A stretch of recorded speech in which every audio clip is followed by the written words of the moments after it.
Hello, podcast land. This is Ask the Planman. I'm your host, Bruce Weinstein, and we are proud to bring you Ask the Planman, everything you want to know about finance, insurance, and investments, but we're afraid to ask. Today, I have a special guest, Rich Montenegro. Welcome, Rich, hey, Bruce. to Ask the Planman. Sorry, I talked over you right away. Rich is joining us. Rich has over 25 years of experience in life insurance and annuities, and he's here to basically give the so what's around the world of annuities today. And so we're going to talk about the different types of annuities, types of programs, the misgivings and the strengths of each of them, and why you, the public, should be considering using, if you're not already, or potentially changing what you're using in the space of annuities. And so, again, welcome, Rich, to the show. So thank you. Let's just jump in. As I mentioned, you've been in the space a long time. We have seen a lot of variations over the years, a lot of a metamorphosis in the annuity space, right, from 25 and 30 years ago. Right. And so let's just break it down. Let's as you and I kind of discussed ahead of time, I get my four in there. Let's talk about the four. Just name the four types of annuities, and then we'll kind of break down each of them, and we'll kind of give the audience a sense of what each of them are all about. So go ahead, I'll let you. Well, you have your basic fixed, then you have fixed indexed, you have variable annuities, and you have immediate or income annuities. So SPIA, right? So let's break it down. So SPIA is single premium immediate annuity. Correct. That's like when you win the lottery and they give you a monthly check for the rest of your life. Yeah. Right? Pretty much. So a SPIA is somebody who doesn't want to manage the money, or maybe it's a trust and they need to generate a guaranteed income without a lot of volatility or any volatility. And so you're converting a lump sum of money in exchange for monthly income.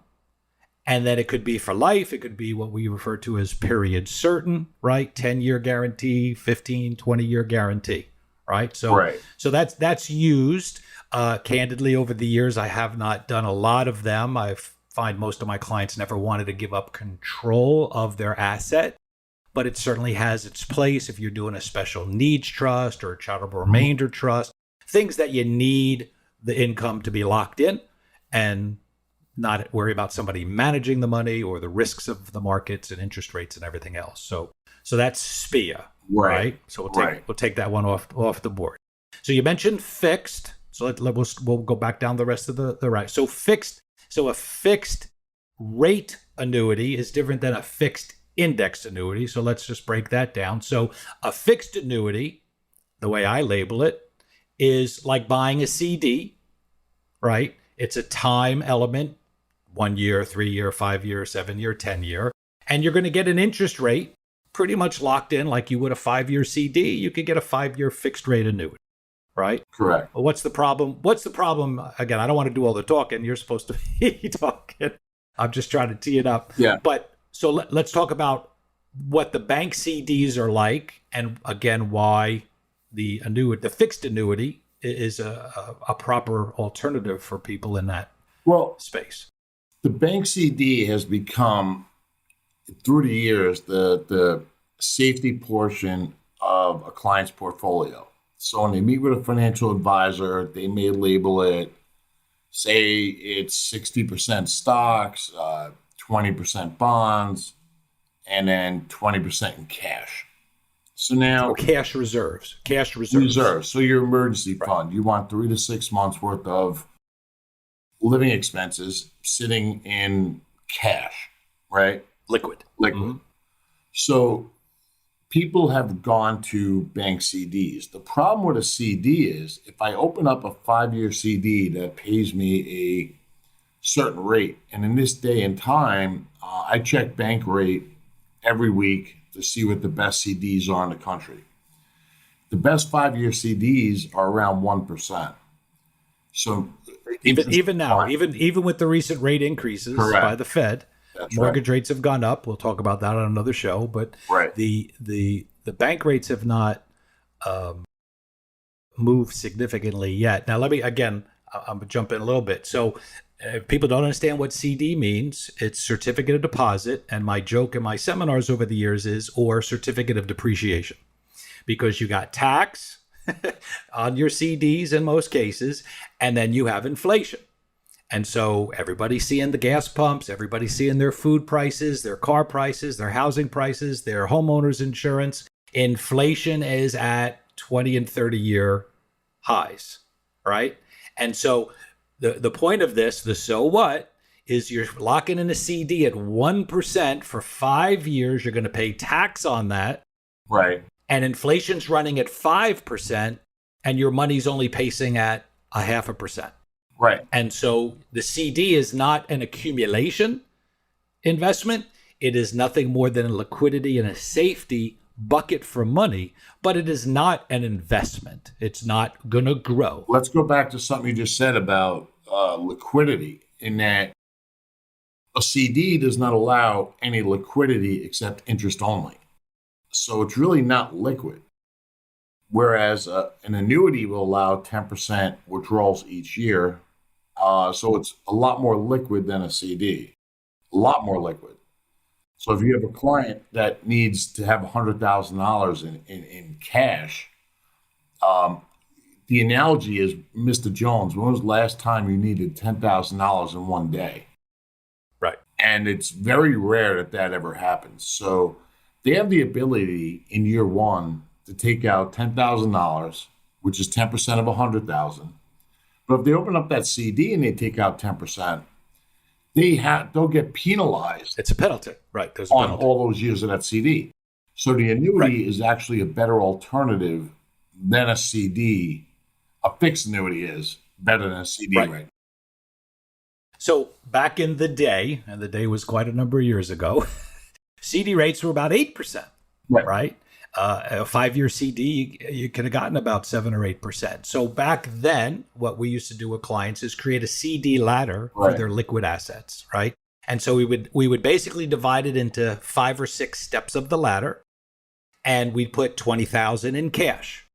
We'd put $20,000 at a 1-year CD, $20,000 as a 2-year CD, $20,000 as a 3-year, and a 4-year, and then maybe a 5-year. Right. And then so 20 was always liquid. Right. You got jammed up. You got to put something on a credit card. You can't wait for the CD to come due in 6 months. You've got your cash. You throw it on your credit card, for the immediacy, and then you pay it off when the balance comes, and you got your $20,000. But then the strategy was, because the 5-year rates are always higher than the 1-year rate, and people are always struggling with how to put that money to work, is every year when the next $20,000 came due, assuming they didn't use and deplenish the cash portion, is we'd buy a new 5-year. Right. Because the 5-year rate was 8 and the 1-year rate was maybe 3. Right. Well, the spreads are gone, right? They're 1 year is 0.0 something and a 5-year is barely 1%. There's no spreads here. So you're not being compensated.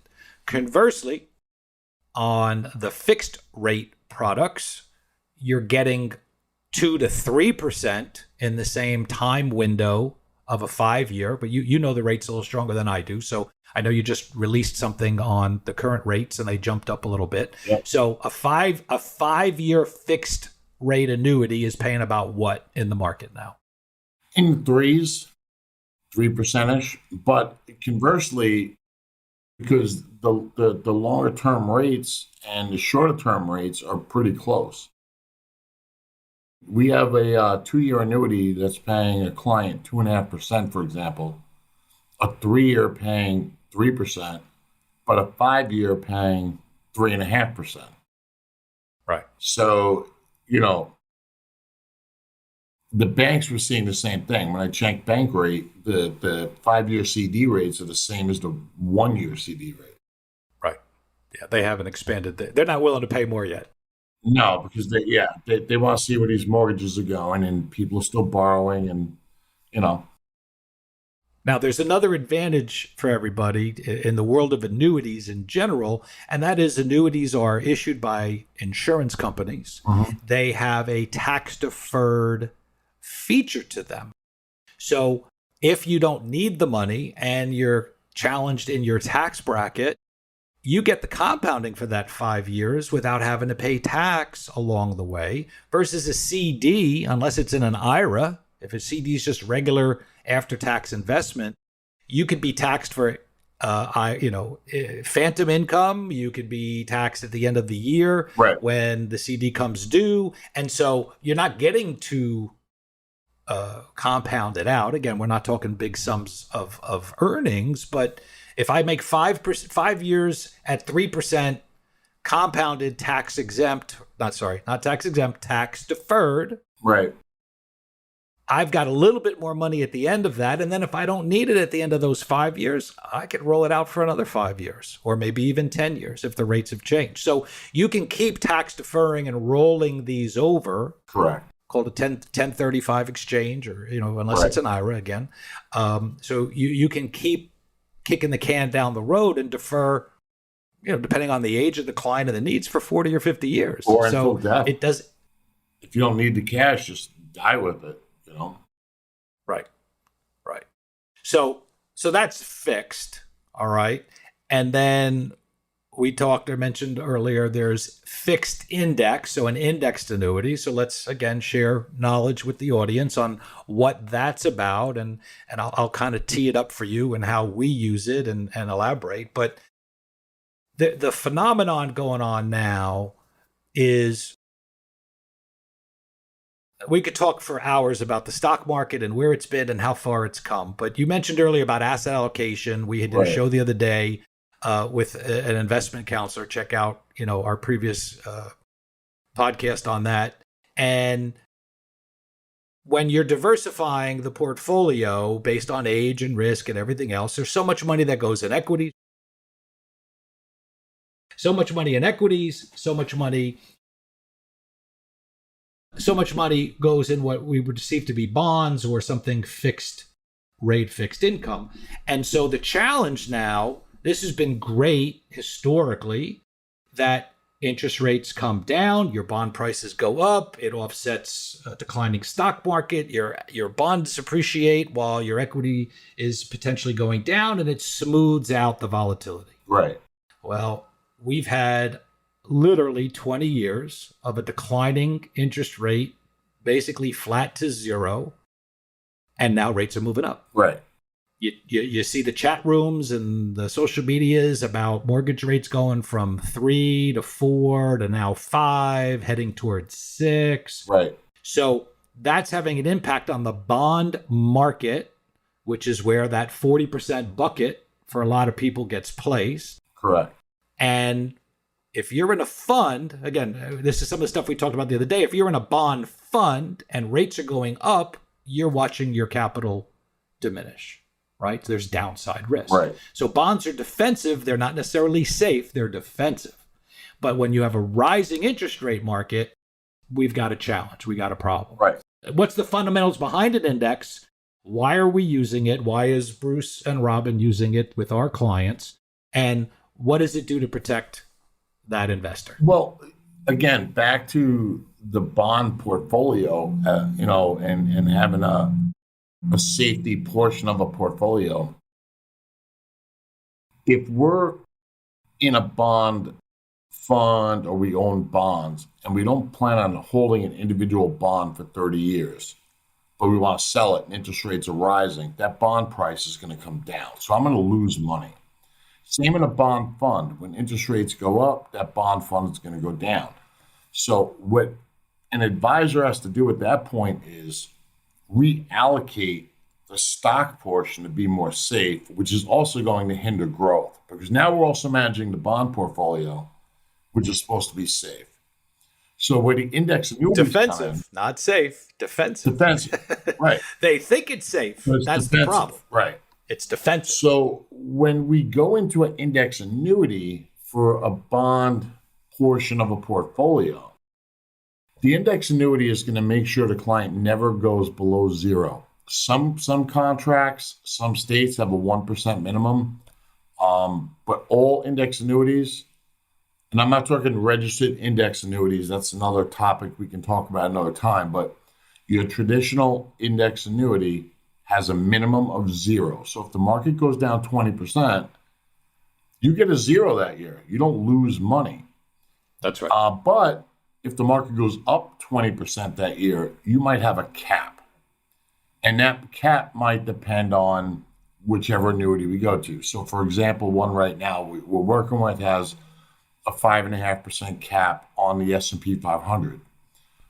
So again, I'm going to stop you. Yep. Again, you and I know what that means. Let's break it down for the audience a little bit. Yep. Again, we're here to educate and teach. So the terms may not be familiar. So there's no downside. So let me frame it up. So the fixed rate said, hey, 5 years at 3%.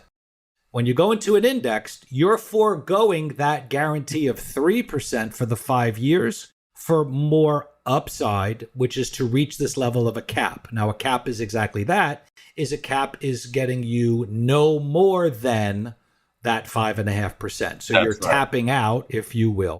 So your range of return can be between 0, you can't lose, right, and potentially 5.5%, depending on the programs that are out there. Right. Now, just to disclose, there are other indexed annuities out there that exist that I don't use because it adds multiple variables of performance to boost the cap, but at the same time, it gives the client risk to the downside and penetrates the dollar so that they could actually lose. And we're not here to put that money that is at risk. Right. This is for riskless money. Your risk will be interest rate risk. The risk could be 5 years of 0, but it could be 5 years at 5.5%, which is almost double what the fixed is, right? Right. So again, just framing it. So the cap, a 5.5% cap means, so what? That's the most you can make. So if you're looking at your AT&T stock or your Microsoft and Elon Musk Tesla stock, that's not what this is, right? You're not getting that exponential growth or AT&T with a dividend and some growth, right? So your index is going to give you variation, protection to the downside, but it's going to keep you in that window of a certain return, which now compared to your bonds, right? I mean, we're talking CD rates, but if you know it, maybe you don't, what's a 10, 20, and 30-year bond rate paying? And that's all the interest you're getting, but now your principal is at risk. Right. And again, people don't understand the correlation. I'm doing this 35 years. We got 60 plus years of experience between the two of us. Mm-hmm. We've been around the block. We've seen the cycles. Right. Okay. Right. If you buy a bond that pays 4% and rates go up to 6%, the value of the bond has to go down to reprice for somebody else to want to buy it at 6%. Right. That could be a 40% decline in value to the person who bought it at 4. Correct. And if you need liquidity from that vehicle, you got to wait till maturity to get your money back, or you take the loss. Right. And so we're trying to position money. And again, let's be clear. Most people out there don't have the capital to buy individual bonds and ladder them properly. And by default, most of them buy bond funds. Right. True? That's correct. And so that's the money that really is even more vulnerable to a rising interest rate market, because there is no maturity date that you know of. There is no day to say on this day in 6 years I get my money back. No. It's up to the portfolio manager. It's up to what's in the portfolio and the climate. So again, we're trying to pull that money out and secure it and eliminate downside. Right. Right? Right. Okay. So I know that was a long but I wanted to your point of the cap. So we're on the cap. To the index annuity idea. So now if I'm a financial advisor or if I'm a retail client and my portfolio is structured as I'm a moderate investor, I have 40% in bonds, 60% in stocks, but now I'm worried about bonds going down. So my broker or myself might say, we might have to dial back my stock positions now too. So now I might become more conservative in my stock holdings because I'm worried about the bond losses too. So it's going to affect the total value of my portfolio potential growth. So if I take the potential negatives of the bonds off the table, I can stay fully invested in the stocks how I was without worrying about any loss in that money that's in the index annuity.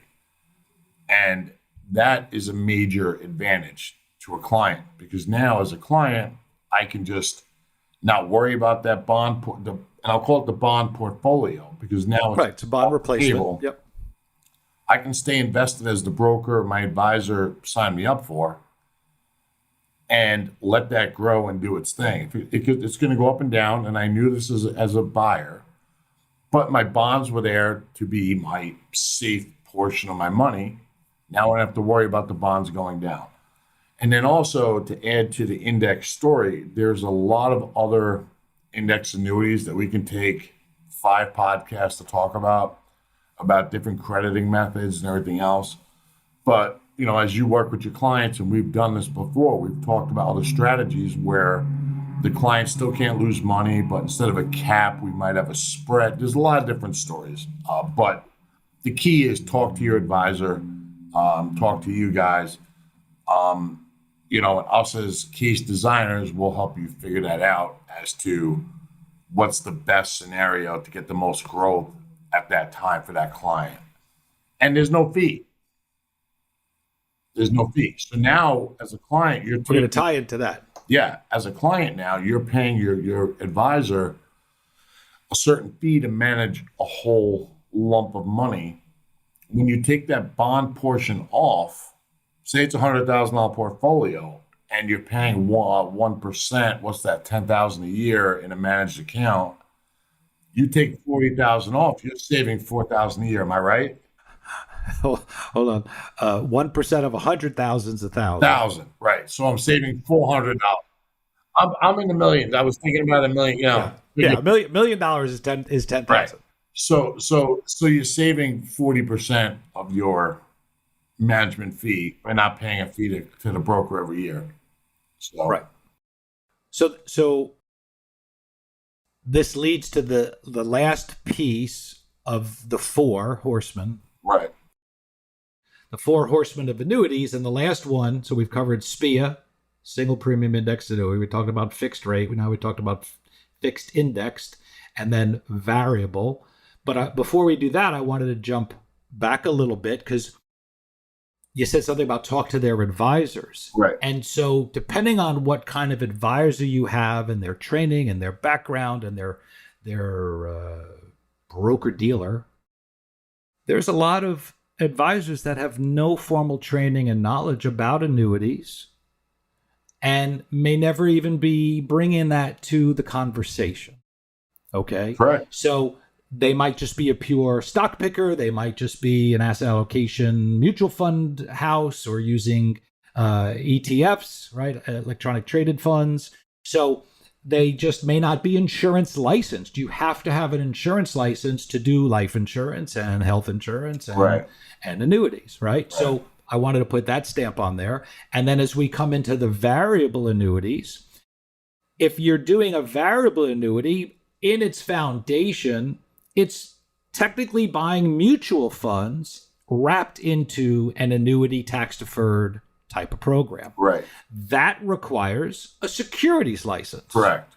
Which we don't keep.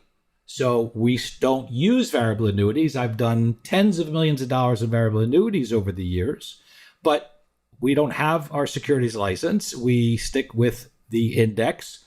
But the drawback, and there's certainly a lot of naysayers out there over the years, I don't have to mention her name, that are not necessarily or haven't been fans of the variable annuity. But what are some of the drawbacks to a variable annuity? And then how does that compare to when we use something like the index? Well, a variable annuity, number one, is very high cost.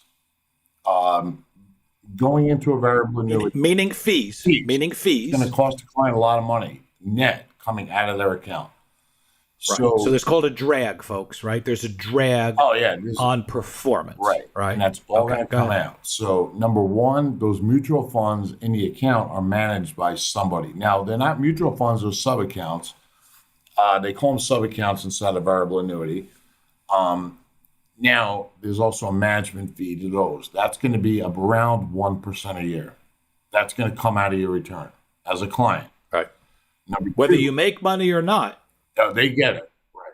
These fees exist, folks. They exist. Now, number two, because it's in a variable annuity, you have mortality expense fee, which typically is always around 1.3%. So before you even begin, you're paying 2.3% a year to be in that account. And that's whether the market is up or down. They don't care. They take that money out. Now, if you add what's called some sort of income rider on it, you're going to pay another 1%.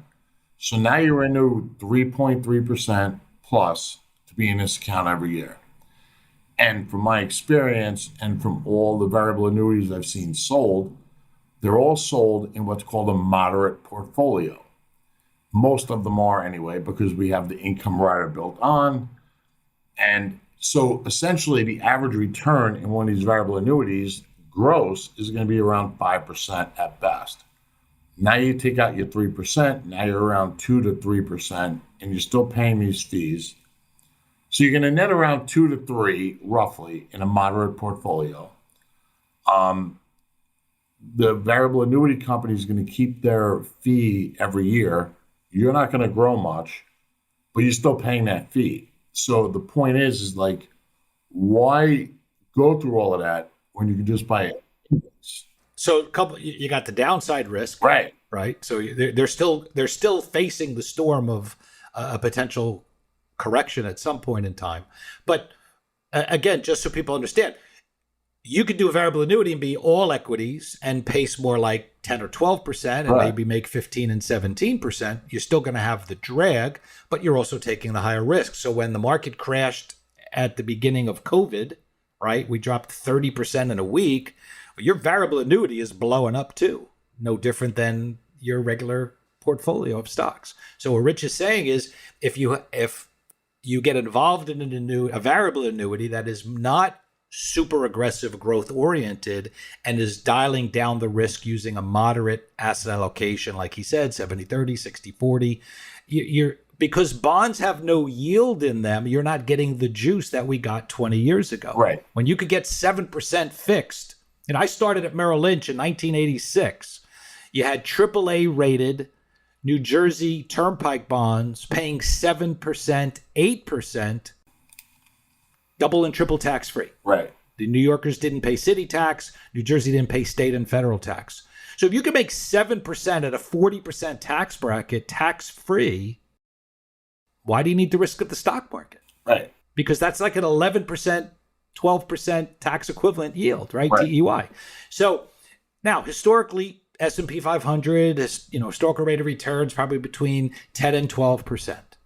Okay. So forget the hyperbolic growth we've had these last couple years, because that's going to run its course. But you think of the .com in the 90s and what happened in 2000, like the market rolls through cycles, and as much of a boom historically over 120 some years, we always revert back to the average. Right. So the steam will come out at some point. I don't know when, but you and I both know it's going to happen at some point.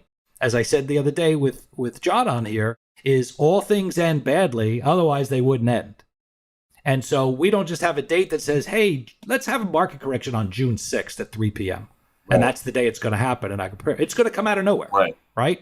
It's going to be a trigger, and then it's going to be everyone for themselves jumping off for a life raft, right? Musical chairs, and the chair, somebody don't have a chair. Right. And so all we can do as advisors is prepare clients.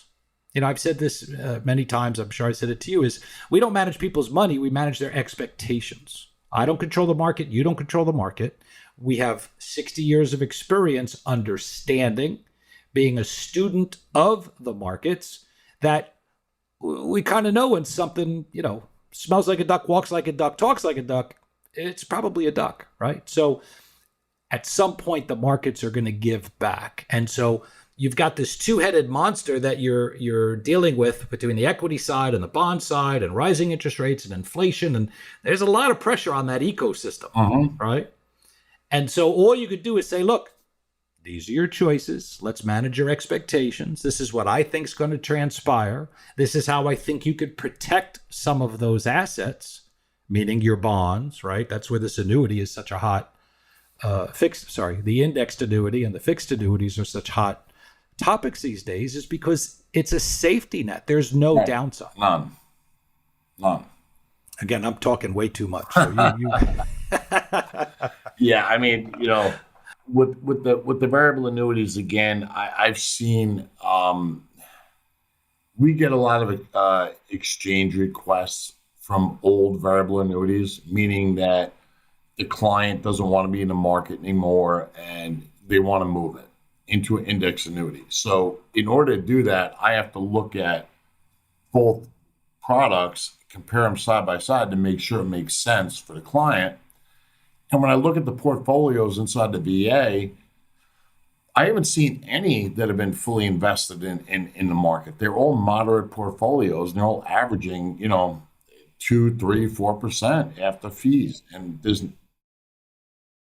my opinion is simply, I'm not trying to disparage anybody, there's a level of laziness, right? Because these annuity products have asset allocated models that are built and designed and somewhat self-managed, right, that you and I don't have to go in there day to day and monitor and change and tweak. And you could have a rebalance mechanism. It could do all these things. So it's nice and tidy. And so if you're going to properly diversify somebody, whether it's all their money or part of their money, is the asset allocation certainly makes sense. I'm an asset allocation purist for many years. So, but the point is that you might say, you know what, if I'm going to justify a 3.5% drag, I can't justify you only making 5% before fees. Like, that's ridiculous. Yeah. No. So we either need to, again, manage people's expectations. We either need to get a higher volley of performance and just be all equity, right? Small cap, mid cap, large cap, international, value stock, emerging markets, whatever it is. Like, let's raise the bar from the risk on this portion of the money. And then we're going to take that 40% that we don't want the risk, and we're going to put it over here. Correct. Right? And that could be the indexed or the fixed. Right. But to put it together, and let's just say it's a 60-40 model, you're going to charge me 3.5% to manage a 40% portion of fixed income. It's a net negative return. Like, you're just right. It's not the right thing. It's just not the right thing. Right. Right? So why pay for that when you can get it for free? And now you can be fully invested. If you choose to be in a variable annuity, you can be fully invested and get the 12s and maybe more and justify the fee, but don't pay the fee on the moderate bond portion of that portfolio. You're just losing money on it. It doesn't make sense. In this environment, with rates going up and rates so low, it's a 100% accurate statement. Yeah. If we had 8% from years ago and my bonds were paying me that 8%, well, all right, maybe we can entertain that. So, right. Anything else to add? I'm going to start to bring it to a close. We're a little past our half hour. We try and get everybody out of here, but we like them listening to Ask the Planman, and hopefully they've got some nuggets. So let's recap a little bit. So basically, we talked about 4 types of annuities: fixed rate, fixed indexed, variable, and SPIA, single premium immediate annuities, which converts your capital, your asset, into an income stream. You don't even have the capital anymore. So a lot of people like to do that. But the other 3, you still have the money. It's yours. The question is, do you want risk? Do you want to breach the downside? 2 of the 3 will protect the downside. The third one, you take on that downside and has a higher drag or higher fees. Right. And so it's not that it's for Rich and I to tell you what's best or not. It's to understand your situation, look at the whole picture, right? I'm a doctor. I'm a financial, I came up with this the other day. I'm a financial chiropractor. I'm here to get you straight. I'm here to get you straight. I like that. So So we're financial doctors, right? So whatever it is, we're here to evaluate and assess. And if you don't show me the whole body, then I don't really know if I could diagnose you properly, right? And I've said that for 30 years. So it's not a matter of, hey, I only have 50,000. It's no, I want to give you the 50,000, but I got $1 million behind it. Well, I want to know what the million's doing, even if I'm not getting it, because I can't position and give you the right diagnosis of what to do with that 50,000 until I know what you're doing with the rest. Right. Right. So you need to disclose, you need to be forthcoming. Doesn't mean you have to give everybody all your money to invest. That's what they all prefer. It's what we all want. But if you're piecemealing it, the left side needs to know what the right side's doing. The top needs to know what the bottom's doing. That's true. Thanks for joining us at Ask the Planman. I'm your host, Bruce Weinstein, and we will see you next time. Thank you. When you need some advice, never sacrifice, always get it right. Ask the Planman. Finance, insurance, and more.